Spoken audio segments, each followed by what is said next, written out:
In 1984, in the Tampa Bay area of the Sunshine State of Florida, police were struggling to keep up with the discovery of bodies. It was the biggest serial killer case in Tampa history. The public was very fearful during the time as the body count rose. We have charged him with 9 counts of first-degree murder, plus other charges of sexual battery and rape. The killer was Bobbie Jo Long. Long is suspected of carrying out over 50 rapes in the Florida area. Bobbie Jo Long was a monster. Not only did he rape these women, he also would slash their throats. We had thought Long would be charged with 1 murder. We were stunned when investigators unloaded 9 counts of first-degree murder on him. It all happened so fast and was executed with such necessary secrecy. For ex-wife Cindy and their son Christian, this is not the Bobbie Jo Long they knew. Bob was a fantastic father. He loved those kids with his entire being. My father, Bobby, always struck me as pretty much storybook father. He taught me how to rabbit hunt. That wonderful guy that I married wasn't the guy that carried out all these horrific murders and rapes. It destroys me to look at my family and my children and know that somebody lost their child or their loved one as a result of something that my father did. It kills me to think about that.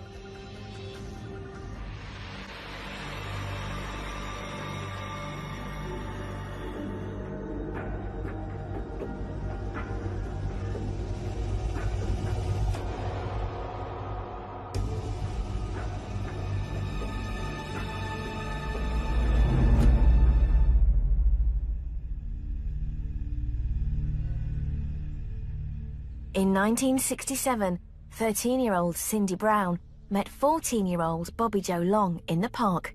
They became childhood sweethearts. We were at the park playing football, a group of kids, and our friend Mike came up and had the new boy in the neighborhood, which was Bob. All of us girls were thinking, oh, he's cute. It's hard to explain, but it was like we were instantly attracted to each other. His personality was fantastic. He was funny. Bobbie Jo had moved to Florida with his mother after she left his father. He moved to South Florida with his mother, and he really came to resent his mother over time. She worked as a barmaid in nightclubs, bars, and brought home a lot of different men to the house. And this is something else that really impacted Bobbie when he was growing up. He really resented this. His mom, she had gone through 2 marriages while we were kids dating with each other.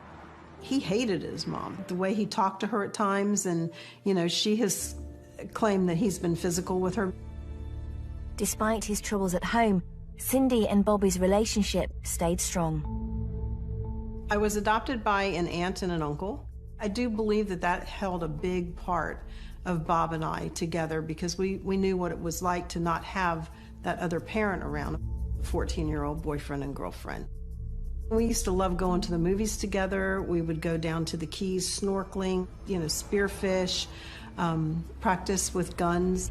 When he was younger, he and his friends were arrested for stealing car batteries or drag racing, you know, I mean, really stupid stuff. Although Bobbie often acted the hard man, he had some unusual medical problems. Bobbie Jo Long had what was called the Klinefelter syndrome, which was a condition where he had an extra female chromosome. And because of that, he developed very large female-like breasts, and this was something that really affected him. He had breast surgery because he would constantly wear a t-shirt. Again, South Florida, you're in the water all the time and everything. He would never swim with his shirt off because he was embarrassed of his scars. The scars weren't bad. When we became older and intimate, he'd keep his shirt on because he wasn't comfortable. In 1972, aged 18, Bobbie joins the military, and 2 years later, asks Cindy to marry him. Bob was not a romantic at all. When he proposed to me, he just said to me, "We're always together, we might as well just get married." We went ahead and kind of rushed the marriage to go ahead, and we were married January 25th, 1974. We know that the wedding's brought forward because she falls pregnant. Now that gives us an insight into the fact that at that time he wanted to be a family man. At this point, he's at least trying to fit into that moral code. The couple's honeymoon was cut short 3 months into married life, when Bobbie had a serious accident. He was on his way to work. He was in a really bad motorcycle accident.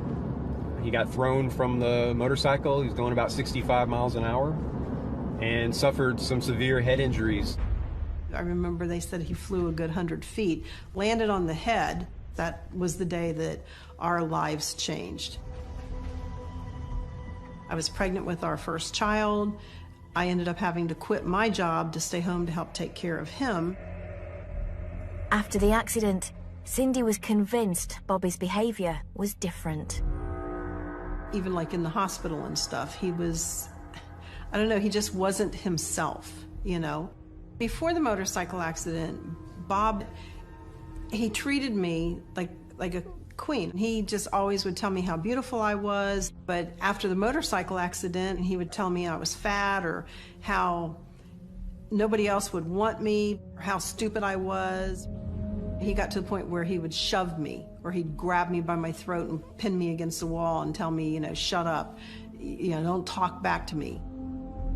He started becoming much more violent at times, prone to really violent outbursts.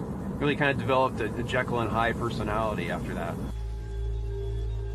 One of the things that you see in domestic violence and abuse is incremental use and typology of that behaviour. So you don't automatically get into a relationship and become violent.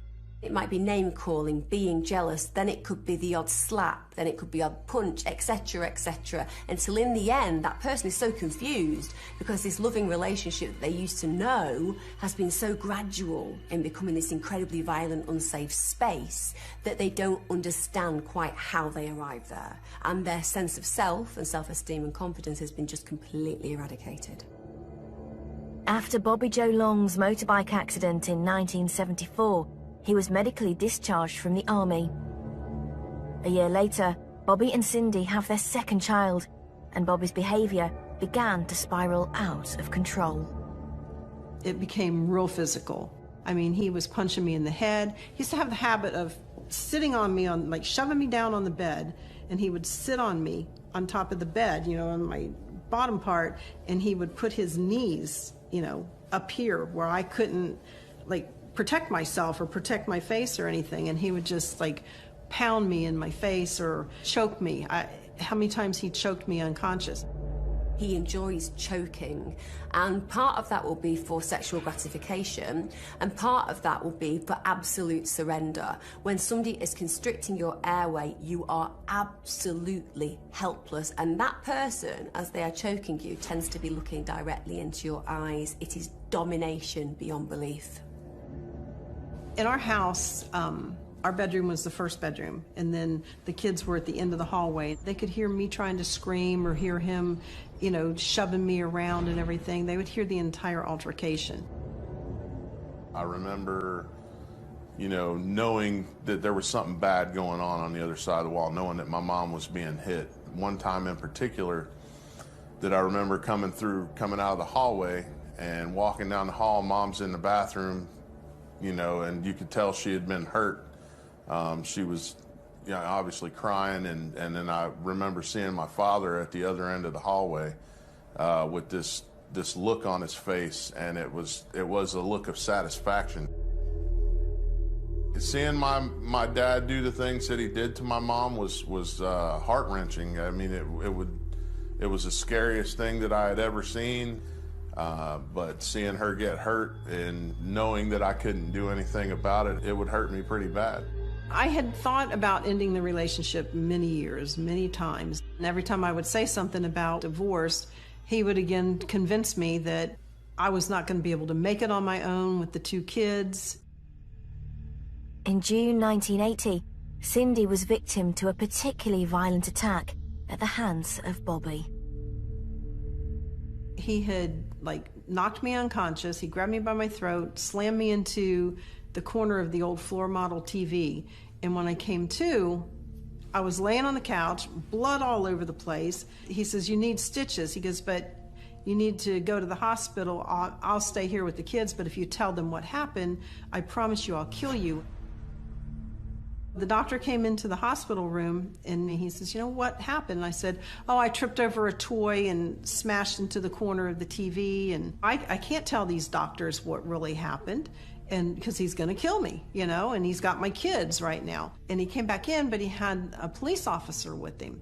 He says, "Will you tell the police officer what happened?" And I said, "You know, I already told you." The police officer looked at me and he said, "Did that toy have hands?" And I said, "What are you talking about?" And he took a mirror from behind his back and he showed me my neck, and I had the perfect fingerprints and bruises already where he had choked me. The policeman told me, "I'm going to come back in a week to check on you, and if you haven't filed for divorce or somehow gotten him to move out of that house," he said, "at that point I'm going to arrest him, because if I don't, he's going to kill you." I have absolutely no doubt whatsoever that Cindy would know that if she did not leave, she was going to leave on a stretcher dead. That's what happens in domestic abuse like this. I came home from the hospital, and the humiliation, you know, of being talked to by the police and everything, I just thought the only way out of this is to kill him. I'm tired of being his punching bag, and the kids would be better off without him. So I loaded a double-barreled shotgun. He's laying there sound asleep, and I held it to his head, and every time I would go to pull the trigger, I would think about my kids being in the rooms next to us and what's going to happen to the kids. The alarm went off at 5 o'clock in the morning, and he looked at me dead in the eye, and he said, "Go ahead, bitch, you don't have the nerve." And I said, "No, I do have the nerve, but you're not worth losing my children over."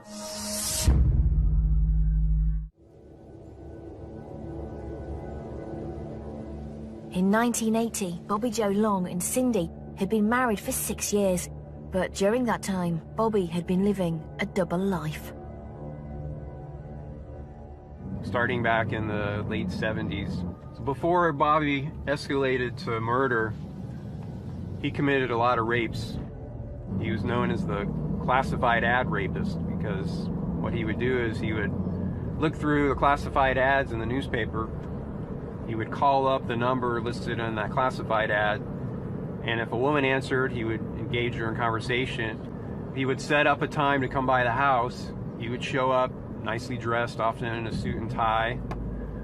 He would ask about the furniture. He would ask if there's anybody there, any mail around that could help load it.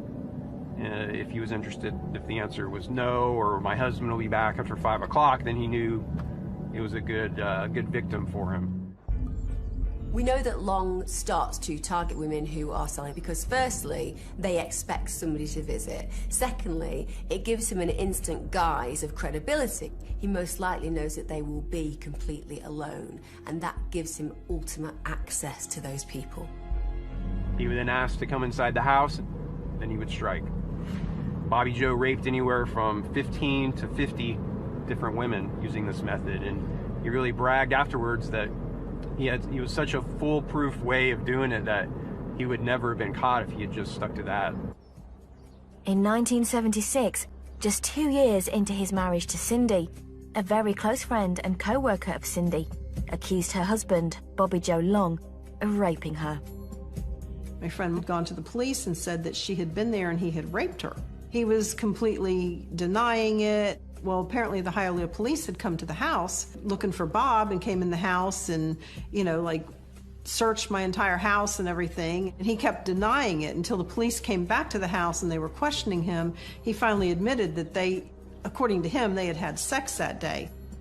The thing about rape in particular is that you fully control and dominate an individual. You violate them. You take complete territory over them. It's about ownership. You have to be able to completely disassociate any conviction or any compassion for that human being and render them as just an object to be used. After the police investigated it and everything, they cleared him of it. They said that it was consensual and she was probably just mad, which now today, I know it wasn't consensual. I feel in my heart, truly, that he raped her. Cindy stood by Bobbie after he was cleared of the alleged rape. For their son Christian, he has mostly happy childhood memories of those early years. Growing up, and there was 4 of us between mom, dad, and my sister and I. We lived in the typical black and white house, little white fence out front. My father, Bobbie, was, from my memory, he always struck me as pretty much storybook father. He would always take us kids to the park. We spent time fishing. He taught me how to rabbit hunt. As a family together, we would go out in the boats. We would take the kids to the beach. We would take them to the movies. We'd go on picnics together. We would actually take the children hunting. My father was pretty well liked by just about anybody that knew him. Christian remembers his father in those early years as quite a good father, you know, somebody who spent time with him fishing, somebody that he connected with. He certainly was not scared of him. In July 1980, after Bobbie and Cindy's relationship turned violent, Cindy finally filed for divorce, and Bobbie moved out. Cindy and Long get divorced when Christian's around 6 years of age. This is a pretty significant time in a young man's life. His memories of his father will be clear, he's got used to him being around, and it can be quite a distinct change when somebody leaves the family household.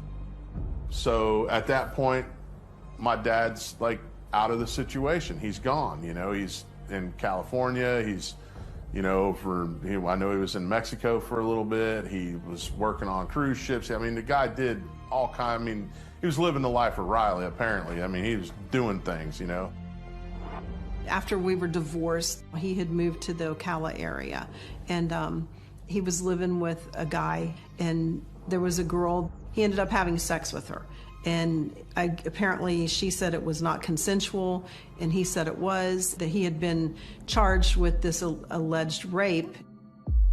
The rape charges against Bobbie Jo Long were dropped again. But a few weeks later, he was allegedly involved in a physical altercation with this victim. After Cindy leaves Long, what we notice is an instant escalation in his violent behaviour. He moves in with a friend of his. She accuses him of rape, even though there isn't enough evidence. She then accuses him of battery because she says he pushes her down the stairs. There is a chaos about his behaviour, and you can't help but believe that the foundation that Cindy was creating for him has now been ripped away, and he's in free fall. In July 1983, Bobbie returns to Florida and moves to Tampa. Tampa in the 80s was known as a party town. It was known for its strip clubs, a lot of prostitutes and partying. It was this area of Tampa, this red light district, which was where Bobbie Jo Long found a lot of his victims, came to be known as his hunting grounds. Long then escalates from just raping his victims to actually murdering them. His sadistic nature. He enjoys, for example, choking. So if you get turned on sexually, if you have that paraphilia and you choke somebody, then you may want to choke them more and more and more until finally it's too much choking and they die. When you've had that thrill, you want to choke the next person until they die. So these roads that we're driving on now, these very rural area roads, these are the types of areas that Bobbie Jo Long liked to use to dump his victims, to get rid of his victims. Not a lot of people around, a lot of places that you could conceal a body for a long time. Bobbie Jo didn't do much to try to hide his victims' bodies. Basically, he would, when he found a spot he liked that was remote enough, out of the way enough, he would just dump the body there. While Bobbie Jo Long was out raping and murdering women in Florida, he was also being a father to his son, Christian. He would come down, you know, to Miami, pick us up, we'd see him, you know, and so we had some kind of relationship then. It was like, okay, you know, mom and dad's not together, but, you know, at least we get to see him, we get to hang out, we come over, spend a couple weeks with him. Well, my father's relationship with me was pretty normal. I knew he loved me.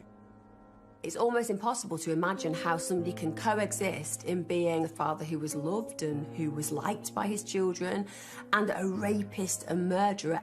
To be able to hold in synchronicity those two complete juxtapositions of personality, that also shows us that without doubt there was something fundamentally broken in his psyche to be able to coexist in that way. So we were talking on the phone one morning, and I watched the news, and I had heard, like, at this point, I think it was like the 4th or 5th girl from the Tampa area that they had found. And I said to him on the phone, "Bob, what the hell's going on in Tampa?" And he said to me, he goes, "That's what I tell you girls when you go out, you know, on the weekends to the clubs and stuff. You can never be too careful. You just never know." Bobbie Jo's personality and kind of the psychopathic personality he had to be warning his wife about this, when the fact is he's the one out there killing all these people. It was the biggest serial killer case in Tampa history. Bobbie Jo Long's killing spree in Tampa, Florida began in March 1984 and lasted 9 months. At first, Bobbie Jo Long's victims seemed to be only prostitutes, like he was targeting a specific type of victim. By the end of it, he was attacking all women. It was a mystery to police because Tampa Bay hadn't seen a murdering spree like this before. He was a methodical serial killer, very organized. He would make like a hangman's noose so that he could control the victim. Not only did he rape these women, he also would slash their throats. Long is an individual who is ultimately incredibly dangerous, who is a violent murderer and rapist, who is a sexual sadist. I think that Bobbie Jo Long, the way that he killed his victims, the way that he raped them, the way that he took advantage of women in general, it kind of shows his lack of compassion, his lack of a moral compass. And the way that these women were murdered, it's unfathomable. For any normal human, that would be an abhorrent scenario to imagine, even for a rapist, that you become a murderer. But you see, if they're murdered, they can't talk. You know, it's about clearing up your crime. It gets gratification from ending their life, but it also does another job. It makes sure that they're silent and they can't tell anybody about him. There were a lot of similarities in the crime scenes for Bobbie Jo's victims. They also found red fibers on a lot of the victims. One of his real hallmarks of his killings was the use of these ligature-like leashes and collars he put on his victims to have total control over the victim. And these were recovered from a lot of the crime scenes. It just depended on the situation that he was in. Some women were killed by getting their throats slashed. Other women were killed by gunshot wounds. In the 1980s, we didn't have the DNA technology we have nowadays. Law enforcement was much more limited in their ability to try to track and identify these killers. The investigation into Bobbie Jo Long's killings lasted for over 10 months. It was the biggest serial killer case in Tampa history. The public was very fearful during the time. As the body count rose, fear really gripped the community, especially the area that Bobbie Jo was known to be hunting, and especially for women in the Tampa area. There was a lot of fear. After killing 10 women and raping countless others, Bobbie's reign of terror came to an end in November 1986. Bobbie Jo's killing would have continued had it not been for one particular victim, Lisa McVey. Was a 17-year-old girl that he abducted one night on her way home from working the night shift at a Krispy Kreme Donuts in Tampa. He took McVey back to his apartment where he held her for 26 hours, repeatedly raping her. But McVey was really smart. She kept her wits about her, and she complied with Bobbie Jo's demands. She also played on his sympathies and told him that she had to care for her ailing grandfather. And Bobbie Jo began to trust her and seemed to care for her He told her at one point that he wished he could keep her, but then he ended up letting her go. Lisa McVey was really observant of Bobbie Jo's apartment. She was able to kind of peek out from underneath the blindfold and see details of the apartment that she was able to give later on to law enforcement, which really helped them to identify where his apartment was. She noticed street signs, she noticed hotel signs, she saw a Quality Inn sign, a Howard Johnson sign.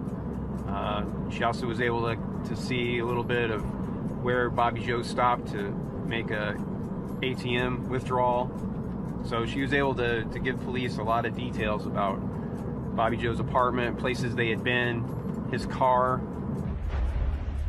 On the 16th of November 1984, serial killer Bobbie Jo Long was arrested by Hillsborough sheriffs for 9 counts of first-degree murder, sexual battery and rape. Task Force detectives say they have such a strong case against Long that even if they didn't have Long's statements, even if Lisa Rhodes had not escaped to tell her story, fiber evidence and items taken from Long's apartment would have been enough to charge him with all 9 murders. Said one detective, he didn't have to tell us a thing. Yet police acknowledge there could have been more murders if the pieces had not come so quickly together in those frantic 30 hours before Long's arrest. When Bobbie Jo was captured, they finally identified who this serial killer was. It was a huge relief in the community. When he was interviewed by police, Bobbie Jo Long revealed how he began targeting women. How did you pick the victims down there? I used the newspaper. What did you look for? Classified ads. What would be advertised? Whatever. And you just call up and tell me when to come by and look at it, or what? Yeah. Okay. I didn't hurt any of them. And how many there were? 2, 5, 20? What's a lot?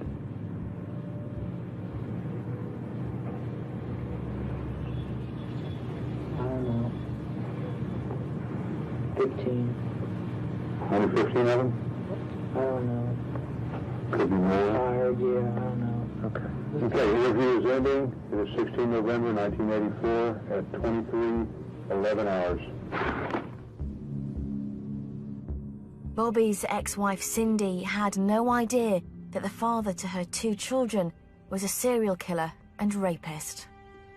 We had just gotten in from the fair with the kids, and I get this phone call, and it's Bob. I could tell, again, in his voice, something was horribly wrong.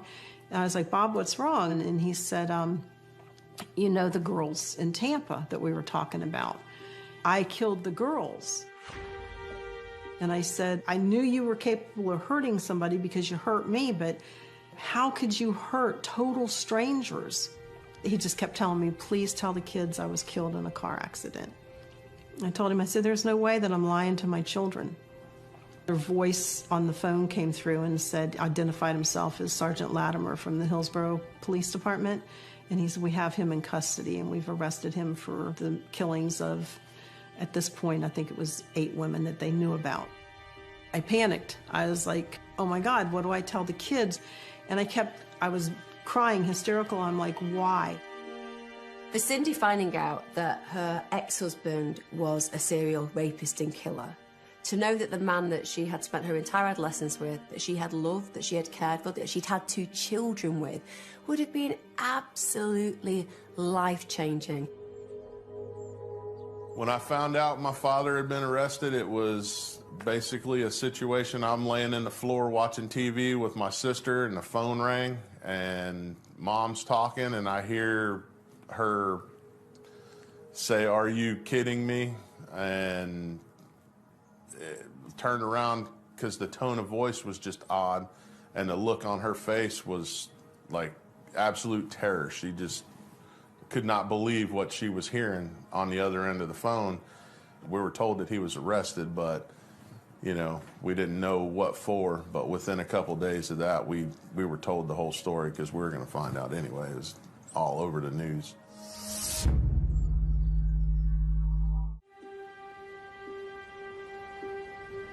When Bobbie Jo Long was arrested for the Tampa murders, Cindy had to face up to the reality of who her ex-husband had become. I knew in my heart, how could you tell your child, you know, oh, your dad brutally raped these women and then killed them? So I made that decision at that point. I was not going to tell them the, you know, all the gory details about the case. I explained to them, I told you that your daddy hurt people. Well, he killed some women. And, you know, this is why he's in jail. It made me feel very confused to know that my father had done it.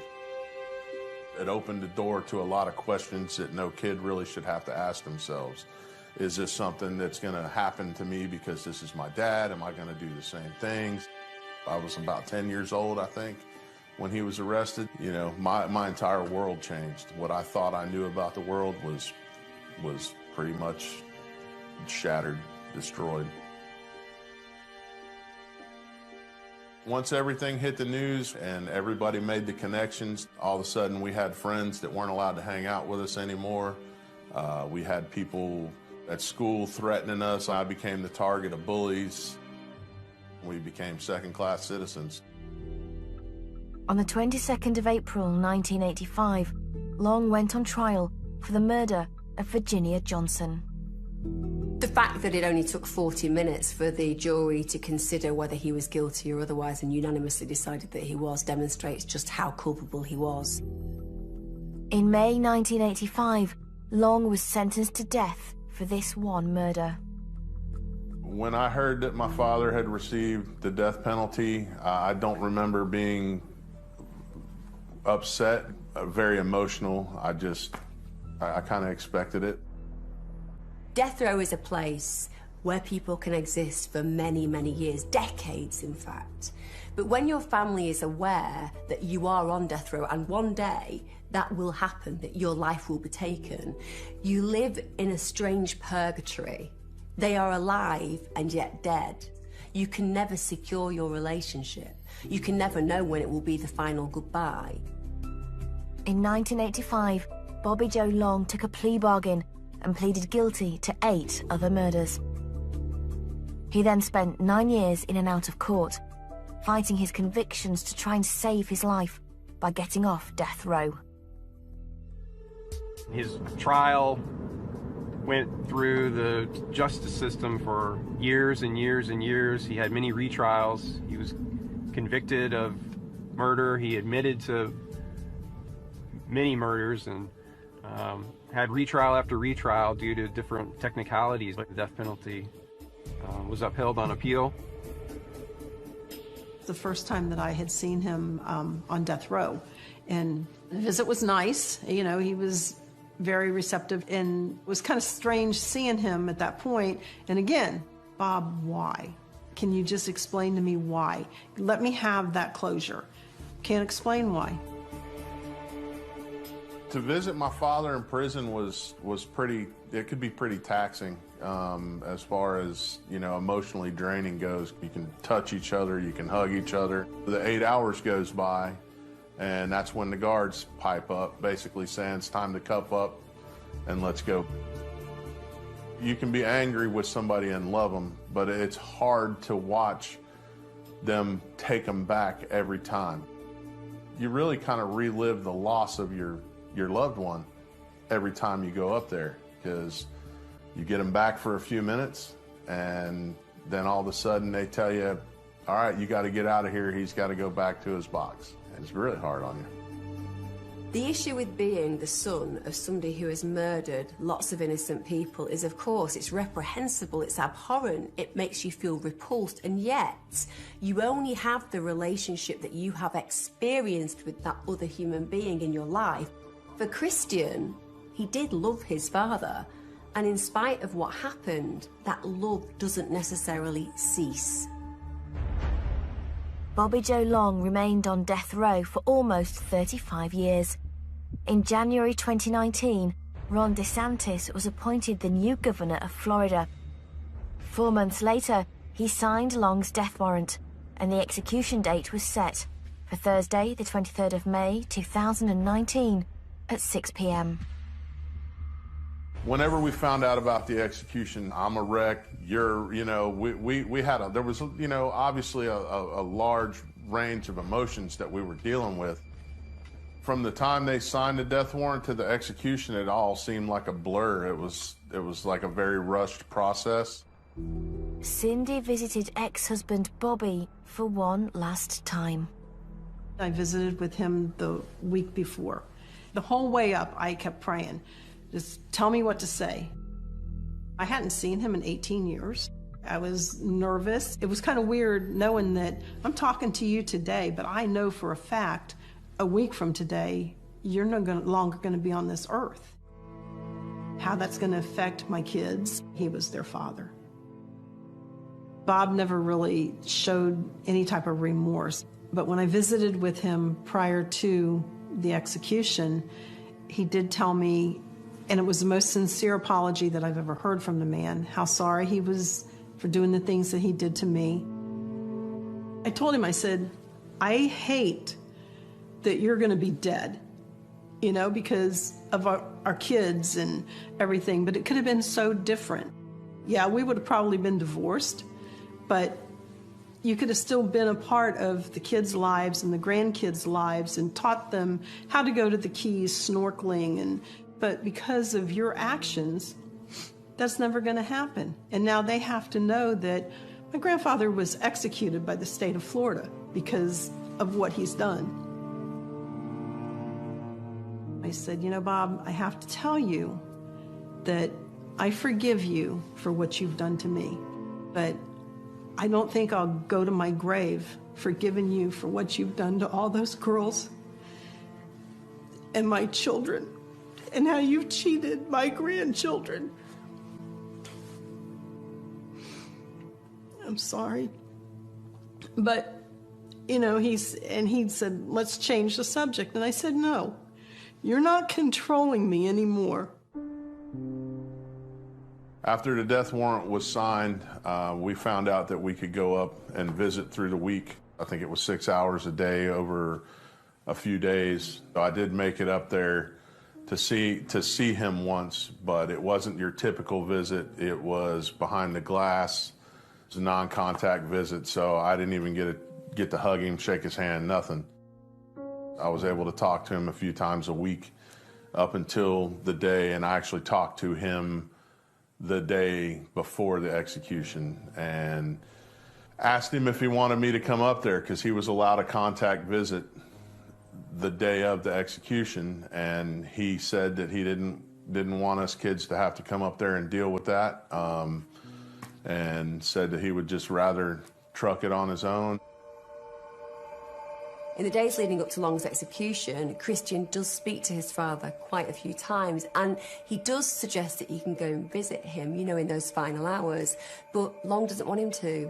It seems that in spite of the broken, dysfunctional human that Long has become, there is still an empathy and compassion between father and son.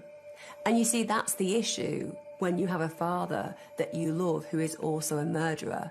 You have to separate the man from the monster. On the 23rd of May 2019, aged 65, Bobbie Jo Long was executed by the state of Florida by lethal injection. Daniel Smithson was a reporter at Long's execution. I was sitting there in that room. The room was somber. You could feel those sad feelings in there within the families and victims. The curtain was raised. Bobbie Jo Long's feet were towards us, and he seemed calm. The warden asked him if he had any final words for the victims or the victims' families. You could tell his face was kind of rough, and he just said no, and the state ordered the execution. The execution of Bobbie Jo Long was the first execution I had covered. I describe it as just like watching an old man fall asleep. Christian did not attend the execution. I respected his wishes, and he said, if you want to do something, go fishing, hang out with your family.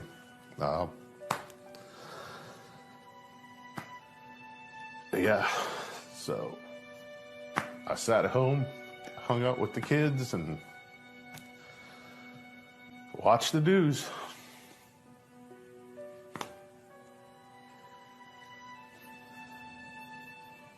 When it comes to him being executed, it's hard to deal with because I feel like I've lost my father 3 times. First, him and my mother got divorced. So then he comes back around and we start having some kind of relationship. He gets arrested. He goes to prison. And so that's number 2. You lost him a second time, you know, so then he's in a cage. It's hard to get up there to see him. All this time goes by and then he's executed. So then you got to deal with the permanent loss. Sadly, for Christian, he's always going to be a victim of his father's actions. He lost a father that he loved. And that's the tragedy, that somehow in all of this, for Christian, not only did he lose his past and what that meant to him, he's lost his future with his father. For Christian's mother, Cindy, her final visit with Bobbie before his death brought her closure. My visit with him did give me quite a bit of closure. I finally heard him say that he was sorry for the way that he treated me. You know, I went to therapy for a while because I was having nightmare on top of nightmare. I haven't had the first nightmare since he's been executed, which is just, it's amazing to me because it was always nightmares where he was chasing me or trying to get the kids. So closure as far as that goes. The future for me, I feel like it's pretty bright. I got 7 kids that I adore. My wife, we've been married 17 years, and hopefully we continue down this path. You know, I just want to see things keep getting better, and they do a little bit every day. Christian's saving grace is his mother. One of the things that Cindy has always been to him is an absolute foundation of support and love. She is solid. And because he has had that very secure attachment with his mother, he has been able to manifest an ability to cope with the most complex of situations with his father. And that is testament to Cindy. Bobbie Jo Long managed to destroy a lot of things in his life, but I have managed to hold on to my beautiful family, and I refuse for anybody to destroy it.